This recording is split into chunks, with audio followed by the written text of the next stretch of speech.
ಓಲಿ ಬೇಡ ಇಂದ ಯಾವ್ದಾದ್ರು ಒಂದು ವಿದ್ಯುತ್ ಶಕ್ತಿ ಇವತ್ತು ರೈತರಿಗೆ 20,000 ಕೋಟಿ ರೂಪಾಯಿ ವೆಚ್ಚದ ಹಣ ಈ ರೈತರಿಗೆ ಫ್ರೀ ಕರೆಂಟ್ ಕೊಡ್ತಾ ಇದ್ದೀವಿ. ಯಾರು ಕೊಟ್ಟರು? ಕಾಂಗ್ರೆಸ್ ಸರ್ಕಾರ ಕೊಟ್ಟರು. ಆಶ್ರಮ ಯಾರು ಕೊಟ್ಟರು? ಕಾಂಗ್ರೆಸ್ ಸರ್ಕಾರ ಕೊಟ್ಟರು. ಉಳುವಿಗೆ ಭೂಮಿ ಯಾರು ಕೊಟ್ಟರು? ಕಾಂಗ್ರೆಸ್ ಸರ್ಕಾರ ಕೊಟ್ಟರು. ಇವತ್ತು ಎಲ್ಲ ತರದ ಹಕ್ಕನ್ನ ಇವತ್ತು ಯಾವ್ದಾದ್ರು ಕೊಟ್ಟಿತ್ತು ಅಂತಂದ್ರೆ ಕಾಂಗ್ರೆಸ್ ಸರ್ಕಾರದಿಂದ ಮಾತ್ರ ಸಾಧ್ಯ. ಆದ್ರಿಂದ ನೀವೆಲ್ಲ ನೆನೆಸ್ಕೊಳ್ಬೇಕು, ಅವ್ರು ತಿಳಿಸ್ಬೇಕು. ನಮ್ಮ ತಾಯಿ ನಾವು ನೆನೆಸ್ಕೊಳ್ತೀವಿ, ತಾಯಿ ಅಮ್ಮನ. ಯಾಕೆ? ಅವ್ರು ಕೊಡುವಂತ ಪ್ರೀತಿ. ಅಮ್ಮನ ನೆನಪು ಪ್ರೀತಿಯ ಮೂಲ, ಗುರುವಿನ ನೆನಪು ಜ್ಞಾನವೇ ಮೂಲ, ದೇವರ ನೆನಪು ಭಕ್ತಿಯ ಮೂಲ, ಈ ಮೂರರ ನೆನಪು ಮನುಷ್ಯತ್ವ ಮೂಲ, ಮನುಷ್ಯತ್ವ ಮೋಕ್ಷಕ್ಕೆ ಮೂಲ. ಹಂಗೆ ಮನುಷ್ಯತ್ವ ಇರುವಂತ ಯಾರು ಈ ರಾಜ್ಯದಲ್ಲಿ 5 ಗ್ಯಾರಂಟಿಗಳನ್ನು ತೆಗೆದುಕೊಂಡು ಅವರ ಬದುಕನ್ನು ಕಟ್ಕೊಂಡು ತಿಂಗಳಿಗೆ 5,000 ರೂಪಾಯಿ ತೆಗೆದುಕೊಂಡು ಇವತ್ತು ಯಾವ ಪಕ್ಷ ಯಾರು ಕೂಡ ಇಂಥ ಕಾರ್ಯಕ್ರಮಗಳನ್ನು ಕೊಡಕ್ಕಾಗಲಿಲ್ಲ. ಅಂತ ಕಾರ್ಯಕ್ರಮಗಳನ್ನು ಕೊಟ್ಟು ಇವತ್ತು ಸಹಾಯ ಮಾಡಿದ್ದೇವೆ. ಎಲೆಕ್ಷನ್ ಟೈಮ್ ಬಂದಿದೆ, ಬಂದು ಬಹಳ ಒಂದು ಮಾತನ್ನು ನೀವೆಲ್ಲ ಕೊಟ್ಟು ಹೋಗಿದೆ. ಮಾತು ಕೊಡೋದು ಮುಖ್ಯ ಅಲ್ಲ, ಆ ಮಾತನ್ನು ಉಳಿಸ್ಕೊಳ್ಳೋದು ಬಹಳ ಮುಖ್ಯ. ಏನ್ ಹೇಳಿದೆ?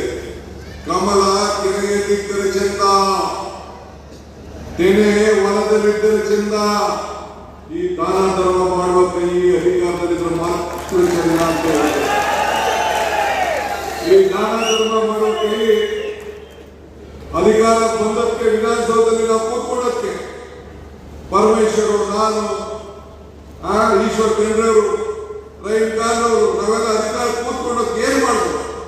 ನಿಮ್ಗೆ ಶಕ್ತಿ ತುಂಬಿದ್ದೇವೆ. ಬಡ ಜನತೆಗೆ ಏನು ಬೆಲೆಗಳು ಗಗನಕ್ಕೆ ಹೋಗ್ತಾ ಇದೆ, ಆದಾಯ ಪಾತ್ರಕ್ಕೆ ಹೋಗ್ತಾ ಇದೆ. ಈ ದೇಶದ ಪ್ರಧಾನಮಂತ್ರಿಗಳು ಏನ್ ಹೇಳ್ತಾರೆ?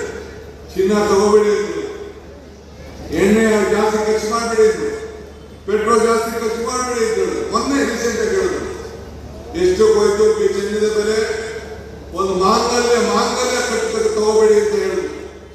ಇದು ಧರ್ಮ. ಇವತ್ತು ಏನ್ ನಡೀತಾ ಇದೆ? ಖರ್ಗೆ ಸಾಹೇಬ್ ಮಾತಾಡಿದ್ರು, ದೇವಸ್ಥಾನಕ್ಕೆ ಜನ ಏನು ಇಟ್ಟಿಗೆ ಕಳಿಸೋರು ಎಷ್ಟು ಜನ, ಚಿನ್ನ ಕಳಿಸೋರು ಎಷ್ಟು ಜನ, ಇದನ್ನ ಏನು ಬೆಳ್ಳಿ ಕೊಟ್ಟೋರು ಎಷ್ಟು ಜನ, ರಾಮ ಮಂದಿರದ ಹೆಸರಲ್ಲಿ, ರಾಮನ ಹೆಸರಲ್ಲಿ ಇವತ್ತು ಹಣವನ್ನು ಕೊಟ್ಟು ಏನ್ ಬಿಜೆಪಿ ಅವರ ಮನ್ಮನೆಗೆ ಅಕ್ಕಿ ಒಂದ್ ಕಡೆ ಇಟ್ಟು, ಅಷ್ಟ ಒಂದ್ ಕಡೆ ಇತ್ತು. ನಮ್ದೇ ಅಕ್ಕಿ ನಮ್ದೇ ಅಷ್ಟ, ಅವೆರಡು ಸೇರಿ ಮಂತ್ರಾಕ್ಷತೆ ಮಾಡ್ಬಿಟ್ಟು ಮಂತ್ರಾಕ್ಷತೆ ಮಾಡಿ ಮನ್ಮನೆಗೆ ಕೊಟ್ಬಿಡ್ಬೋದು. ಏನಿಲ್ಲ ಈಗ ಕೇಳಬೇಕು, ಆ ಮಂತ್ರಾಕ್ಷತೆ ಯಾವುದು?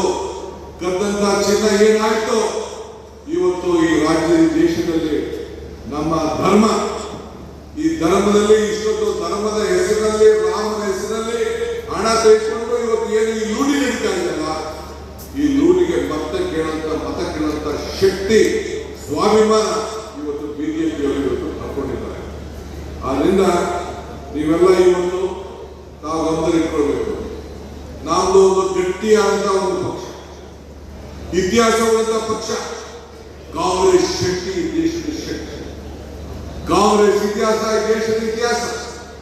ಕಾಂಗ್ರೆಸ್ ಅಧಿಕಾರ ಬಂದಾಗ ಎಲ್ಲ ವರ್ಗದ ಜನರ ಅಧಿಕಾರ ಕೊಡ್ತಾರೆ. ನಾವು ಯಾವಾಗ ಕೂಡ ಜನರನ್ನ ಒಟ್ಟು ಮಾಡುವಂತ ಕೆಲಸ ಮಾಡ್ತೇವೆ, ಜೋಡಿಸುವಂತ ಕೆಲಸವನ್ನು ಮಾಡ್ತೇವೆ. ಭಾರತ್ ಜೋಡೋ ಕಾರ್ಯಕ್ರಮವನ್ನು ರಾಹುಲ್ ಗಾಂಧಿ ಅವರು ಮಾಡಿದ್ರು. ಏನ್ ಮಾಡಿದ್ರು? ಎಲ್ಲ ನಮ್ಮ ವಿರುದ್ಧ ಎಲ್ಲ ಭಿನ್ನಾಭಿಪ್ರಾಯಗಳನ್ನ ಒಟ್ಟು ಮಾಡಬೇಕು. ನಾನು ಶಿವಮೊಗ್ಗಕ್ಕೆ ಹೋಗಿದ್ದೆ, ಅಲ್ಲಿ ಭದ್ರಾವತಿಯಲ್ಲಿ ಕಬ್ಬಿಣ ಕಾರ್ಖಾನೆ, ESI ಕಬ್ಬಿಣ ಕಾರ್ಖಾನೆ, ಆ ಫ್ಯಾಕ್ಟರಿಗೆ ಯಾವುದೋ ಸಂದರ್ಭದಲ್ಲಿ ಹೋದಾಗ ಹೇಳಿದೆ, ಈ ಕಬ್ಬಿಣದಲ್ಲಿ 2 ಕೆಲಸ ಆಯ್ತದೆ, ಒಂದು ಕತ್ತರಿ ಆಯ್ತದೆ, ಒಂದು ಸೂಜಿ ಆಯ್ತದೆ. ಕತ್ತರಿಲಿ ಜನರನ್ನ ಕತ್ತರಿಸಿ 2 ಭಾಗ ಮಾಡ್ತದೆ, ಸೂಜಿಲಿ ಅದೇ ಸೂಜಿಲಿ ನಾವು ಜನರನ್ನ ಹೊಲಿಬಹುದು ಅಂತ. ಹಂಗೆ ರಾಹುಲ್ ಗಾಂಧಿ ಅವರು ಕಾಶ್ಮೀರದಿಂದ ಕನ್ಯಾಕುಮಾರಿವರೆಗೂ ಇವತ್ತು ಜನರನ್ನ ಒಗ್ಗಟ್ಟಾಗಿಡಬೇಕು. ಈ ದೇಶದ ಐಕ್ಯತೆ, ಈ ದೇಶದ ಸಮಗ್ರತೆ, ಈ ದೇಶದಲ್ಲಿ ಶಾಂತಿ ಇರಬೇಕು, ಎಲ್ಲ ವರ್ಗಕ್ಕೂ ಕೂಡ ನ್ಯಾಯ ಮಾಡಬೇಕು ಅಂತ ಹೇಳಿ ಇವತ್ತು ಕಾಶ್ಮೀರ, ಕನ್ಯಾಕುಮಾರಿಯಿಂದ ಕಾಶ್ಮೀರಕ್ಕೂ ಪಾದಯಾತ್ರೆ ಮಾಡಿದ್ರು. ಈ ದೇಶದಲ್ಲಿ ಯಾವ್ದಾರ ನಾಯಕ ಮಾಡಿದ್ರ? ಶ್ರೀಮತಿ ಸೋನಿಯಾ ಗಾಂಧಿ ಅವರು ಈ ದೇಶದ ಪ್ರಧಾನಮಂತ್ರಿ ಸ್ಥಾನವನ್ನು ತ್ಯಾಗ ಮಾಡಿ ಒಬ್ಬ ಆರ್ಥಿಕ ತಜ್ಞ ಮನಮೋಹನ್ ಸಿಂಗ್ ಅವ್ರಿಗೆ ಅವಕಾಶ ಮಾಡಿಕೊಟ್ರು. ಯಾರು ಪಂಚಾಯತಿ ಮೆಂಬರ್ ಮಾಡ್ತೀವ, ಯಾರು ತಾಲೂಕ್ ಪಂಚಾಯತಿ ಭಾಗ ಮಾಡಿರ್ತೀವಿ, ಅರ್ಧಕ್ಕೆ ರಾಜೀನಾಮೆ ಕೊಡ್ಬೇಕಾದ್ರೆ ಕೊಟ್ಟು ಮಾತ್ರ ಉಳ್ಕೊಳಕ್ ಹೋಗ್ತೀವ. ನಾವು ಬೇಕಾದಷ್ಟು ಗಲಾಟೆ ನಡೀತದೆ. ಆದರೆ ಆ ತಾಯಿ ಶ್ರೀಮತಿ ಸೋನಿಯಾ ಗಾಂಧಿ ಅವರು 2 ಬಾರಿ ದೇಶದ ಪ್ರಧಾನಮಂತ್ರಿ ಸ್ಥಾನ ತ್ಯಾಗ ಮಾಡಿದ್ರು. ಅಂತ ಪಕ್ಷದಲ್ಲಿ ನಾವೆಲ್ಲ ಇವತ್ತು ಸೇವೆ ಮಾಡ್ತಾ ಇದೀವಲ್ಲ, ನಾವೆಲ್ಲ ಭಾಗ್ಯವಂತರಲ್ವಾ? ಅದಕ್ಕೆ ಇವತ್ತು ರಾಹುಲ್ ಗಾಂಧಿ ಅವರು ಕೂಡ ಈ ದೇಶದ ಪ್ರಧಾನಮಂತ್ರಿ ಆಗ್ತಾರೆ. ಅವ್ರು ಆಗಲಿಲ್ಲ. ಅವರು ಈ ಭಾರತವನ್ನು ಒಗ್ಗೂಡಿಸ್ಬೇಕು, ಬಡವರ ಸಮಸ್ಯೆ ಆಲಿಸ್ಬೇಕು ಅಂತ ಹೇಳಿ ಮಾಡಿದ್ರು. ಅದಕ್ಕೆ ಇವತ್ತು ಅವರ ನೆನಪಿನಲ್ಲಿ ಆ ಯುವಕರ ಸಂಘಟನೆಯಲ್ಲಿ ಎಲ್ಲ ಯುವಕರು ಈ ಹಳ್ಳಿಗಳಲ್ಲಿ ಇವತ್ತು ಸಾಂಸ್ಕೃತಿಕವಾಗಿ ಬೆಳಬೇಕು, ಸಂವಿಧಾನವನ್ನು ಉಳಿಸಬೇಕು, ಯುವಕರು ಆಟ ಆಡಬೇಕು, ಅವರ ಸಾಂಸ್ಕೃತಿಕ ಚಟುವಟಿಕೆಗಳಿರಬೇಕು, ಎಲ್ಲ ಒಗ್ಗಟ್ಟಾಗಿ ಸೋದರ ಭಾವತ್ವವನ್ನು ಇರಬೇಕು. ನಾವು ಈಗ ತಾನೇ ಒಂದೇ ಮಾತನ್ನು ಹೇಳ್ತೇವೆ, ನಾವು ಭಾರತ ಜನನಿಯ ತನುಜಾತೆ ಜಯತೆ ಕರ್ನಾಟಕ ಮಾತೆ, ಹಿಂದೂ ಮುಸಲ್ಮಾನ್ ಕ್ರೈಸ್ತರು ನಾವೆಲ್ಲ ಒಂದೇ ಅಂತ ಹೇಳಿ ಆಡನ ಎಸ್.ಎಂ. ಕೃಷ್ಣ ಅವರ ಕಾಲದಲ್ಲಿ ಕಾಂಗ್ರೆಸ್ ಸರ್ಕಾರ ಕಾಲದಲ್ಲಿ ಹೇಳಿದ್ರು. ಹಂಗೆ ಇವತ್ತು ಹಳ್ಳಿಗಳಲ್ಲಿ ಮತ್ತೆ ಪ್ರತಿಯೊಂದು ಪಂಚಾಯತಿಗೆ ಕನಿಷ್ಠ 200 ರಿಂದ 250 ಜನ ಯುವಕರನ್ನ ಒಟ್ಟಿಗೆ ಸೇರಿಸಿ ಸಂಘಟನೆ ಮಾಡಿ ಭಾರತ್ ಜೋಡೋ ಯುವ ಶಕ್ತಿ ಸಂಘವನ್ನ ಮತ್ತೆ ಕಾಂಗ್ರೆಸ್ ಸರ್ಕಾರ ಈಗಾಗಲೇ ತೀರ್ಮಾನವನ್ನು ಮಾಡಿದೆ. ಅದನ್ನ ಈಗಾಗಲೇ ಒಂದು ತಿಂಗಳಲ್ಲೇ ಅದನ್ನ ತಾವೆಲ್ಲ ಕೂಡ ರಚನೆ ಮಾಡಬೇಕು. ಸದ್ಯದಲ್ಲೇ ನೀವೆಲ್ಲ ಆದೇಶಗಳನ್ನು ನಮ್ಮ ಪಂಚಾಯತ್ಗಳು ಬರ್ತದೆ. ಅದನ್ನ ಇವತ್ತು ಆ ಕಾರ್ಯಕ್ರಮವನ್ನು ರೂಪಿಸಿದ್ದೇವೆ. ನಮ್ಮ ಸರ್ಕಾರ ಬಂದ ಹೊಸ ಸರ್ಕಾರ, ಹಿಂದೆ ಏನು ಸಿದ್ದರಾಮಯ್ಯವರು ಮಾಡಿದಂತ ಎಲ್ಲ ಸರ್ಕಾರಗಳು ಕೂಡ ಎಲ್ಲ ಕಾರ್ಯಕ್ರಮಗಳು ಮುಂದೆ ಮುಂದುವರಿತವೆ. ಈಗಾಗಲೇ ನಾನು ಬಸವ ಕಲ್ಯಾಣದಲ್ಲಿ ಘೋಷಣೆ ಮಾಡಿ ಬಂದಿದ್ದೇನೆ. ಆದಷ್ಟು ಜಲ್ದಿ 1 ವರ್ಷದೊಳಗಡೆ ಆ ಬಸವ ಕಲ್ಯಾಣದಲ್ಲಿ ಇರುವಂತಹ ಅನುಭವ ಮಂಟಪದ ಏನು ಒಂದು ಇತಿಹಾಸದ ಮಂಟಪ ಇದೆ, ಕಾಂಗ್ರೆಸ್ ಸರ್ಕಾರದ ಒಂದು ಸಾಕ್ಷಿ ಗುಡ್ಡೆ ಇದೆ. ಆ ಸಾಕ್ಷಿ ಗುಡ್ಡೆಯನ್ನು ಮತ್ತೆ ಈ ಜನರ ಕಲ್ಯಾಣಕ್ಕೋಸ್ಕರ ನಾವು ಉದ್ಘಾಟನೆ ಮಾಡಿ ಹಣವನ್ನು ಮಾಡ್ತೇವೆ. ಇವಾಗ ಯಾಕೆ ಅಲ್ಲಿಂದ ನಾನು ಪ್ರಾರಂಭವನ್ನು ಮಾಡಿದ್ದೇನೆ ಅಂತಂದ್ರೆ, ನಮಗೆ ಬಸವಣ್ಣ ತತ್ವದ ನಂಬಿಕೆ ಇದೆ, ಅವರ ಆಚಾರ ವಿಚಾರಗಳ ನಂಬಿಕೆ ಇದೆ.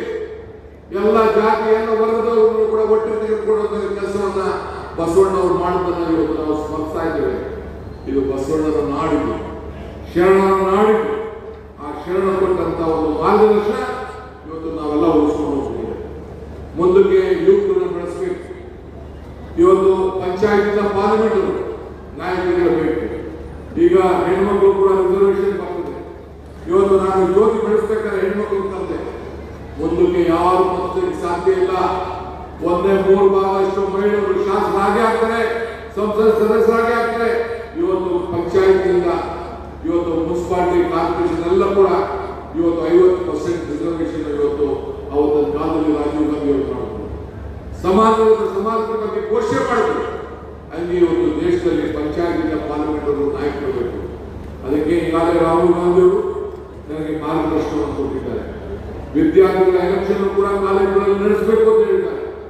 ಸೊ ಈ ವರ್ಷ ಮುಂದಿನ ಕ್ಯಾಬಿನೆಟ್ ಅಲ್ಲೋ ಅಥವಾ ಮುಂದಿನ ಕ್ಯಾಬಿನೆಟ್ ಅಲ್ಲೋ ಏನು ನಮ್ಮ ಕಾಲೇಜ್ ಎಲೆಕ್ಷನ್ ಪ್ರತಿಯೊಂದು ಸಂದರ್ಭದಲ್ಲೂ ಕೂಡ ಇವತ್ತು ನಡೀತದೆ. ಅದು ಇವತ್ತು ಆ ಕೆಲಸವನ್ನು ಕೂಡ ನಾವು ಮಾಡ್ತೀವಿ.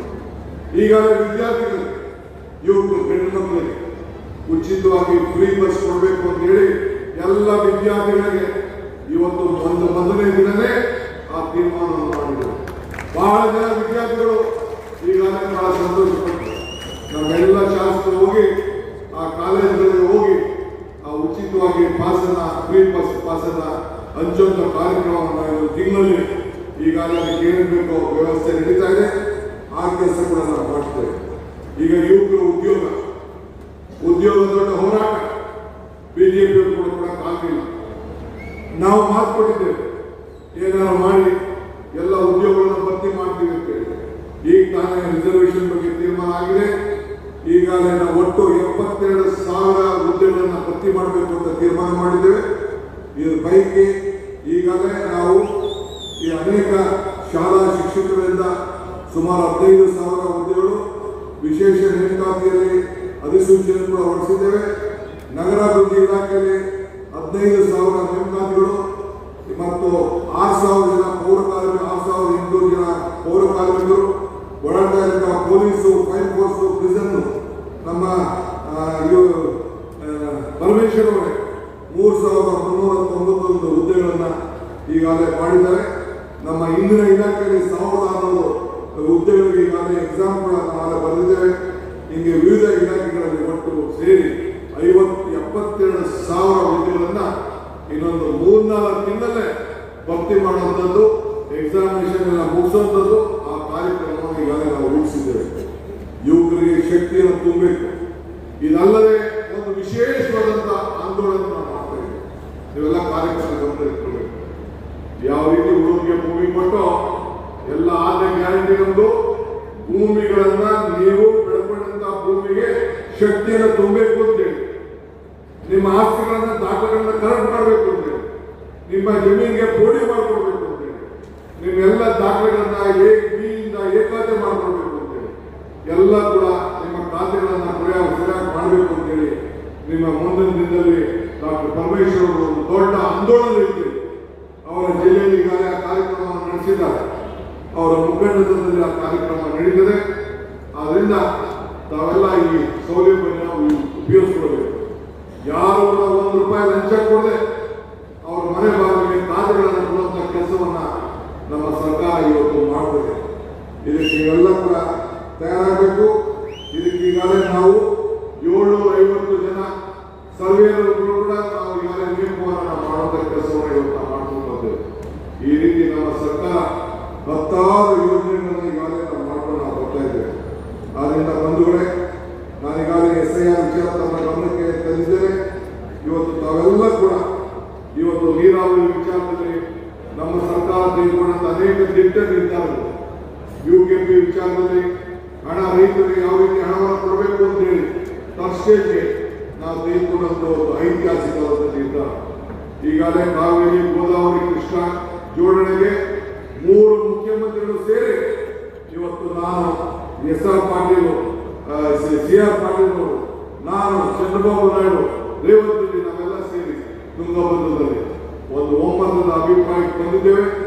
ಇವತ್ತು ರೈತರ ಬದುಕಿಗೆ ಕಲ್ಯಾಣ ಕರ್ನಾಟಕದ ಜನ, ಏನು ಬಳ್ಳಾರಿ ಜನ, ರಾಯಚೂರು ಜನ, ಇವತ್ತು ಮತ್ತು ಈ ಆಂಧ್ರ ಮತ್ತು ತೆಲಂಗಾಣ ಜನ ಎಲ್ಲರೂ ಸೇರಿ ಒಗ್ಗಟ್ಟಿನಿಂದ ವಿಜಯನಗರ, ಕೊಪ್ಪಳ ಜನ ಆ ರೈತರಿಗೆಲ್ಲ ಅನುಕೂಲ ಆಗಲಿಕ್ಕೆ ಒಂದು ಐತಿಹಾಸಿಕವಾದಂತಹ ತೀರ್ಮಾನವನ್ನು 33 TMC ಕೂಡ ಉಳಿಸಬೇಕು.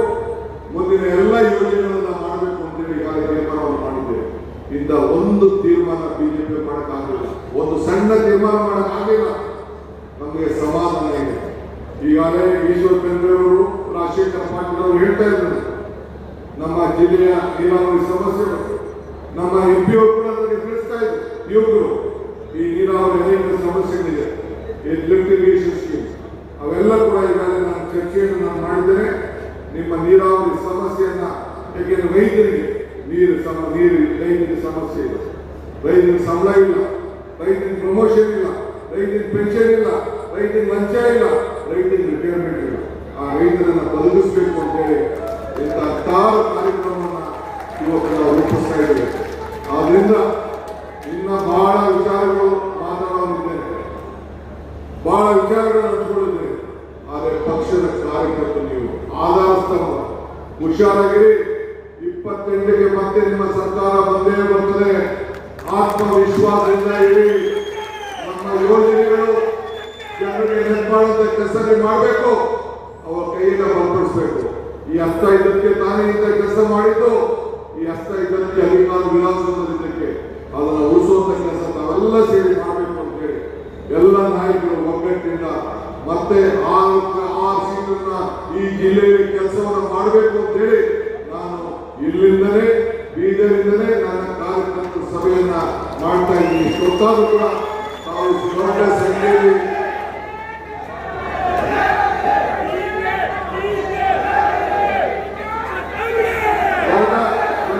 ನಾವು ಮಾಡ್ತಾ ಇದ್ದೀವಿ. ಆಮೇಲೆ ಸ್ಥಳೀಯ ಸಂಸ್ಥೆಗಳ ಚುನಾವಣೆ ಕೂಡ ನಾವು ನಡೆಸ್ತೇವೆ. ಇನ್ನೊಂದು 3-4 ತಿಂಗಳಲ್ಲಿ ಜಿಲ್ಲಾ ಪಂಚಾಯತಿ, ತಾಲೂಕ್ ಪಂಚಾಯತಿ, ಗ್ರಾಮ ಪಂಚಾಯತಿ ಚುನಾವಣೆ ಕೂಡ ನಡೆಸ್ತೇವೆ. ನಮ್ಮ ಮಟ್ಟೂರವರು ಕೂಡ ಈಗಾಗಲೇ ನಮ್ಮ ಎಲೆಕ್ಷನ್ಗೆ ಲೋಕಲ್ ಬಾಡಿ ಎಲೆಕ್ಷನ್ಗೆ ಗ್ರಾಜುಯೇಟ್ ಕಾನ್ಸ್ಟಿಟ್ಯೂನ್ಸಿ ಟೀಚರ್ ಕಾನ್ಸ್ಟಿಟ್ಯೂನ್ಸಿ ಸಂಬಂಧಪಟ್ಟಂತೆ ಎಲೆಕ್ಷನ್ ಇಟ್ಟಿದೆ. ನೀವೆಲ್ಲ ಅವರಿಗೆ ಆಶೀರ್ವಾದ ಮಾಡಬೇಕು. ಅವರ ಗೆಲುವು ಮಲ್ಲಿಕಾರ್ಜುನ ಖರ್ಗೆ ಅವರ ಗೆಲುವು, ಅವರ ಗೆಲುವು ಸಿದ್ದರಾಮಯ್ಯ ಅವರ ಗೆಲುವು, ಅವರ ಗೆಲುವು DK ಶಿವಕುಮಾರ್ ಗೆಲುವು, ಅವರ ಗೆಲುವು ಈಶ್ವರ ಅವರ ಗೆಲುವು, ಅವರ ಗೆಲುವು ಡಾಕ್ಟರ್ ಪರಮೇಶ್ವರ್ ಅವರ ಗೆಲುವು. ನಾವೆಲ್ಲ ಸೇರಿ ಆಶೀರ್ವಾದ ಮಾಡಬೇಕು ಅಂತ ಪ್ರಾರ್ಥಿ ನಾನು ಮಾತನಾಡುತ್ತೇನೆ. ಜೈ ಹಿಂದ್, ಜೈ ಕರ್ನಾಟಕ. ಹೆಚ್ಚಿನ ವಿಡಿಯೋಗಳಿಗೆ ಪ್ರತಿಧ್ವನಿ ಯೂಟ್ಯೂಬ್ ಚಾನೆಲ್ ಸಬ್ಸ್ಕ್ರೈಬ್ ಮಾಡಿ, ಬೆಲ್ ಐಕಾನ್ ಕ್ಲಿಕ್ ಮಾಡಿ.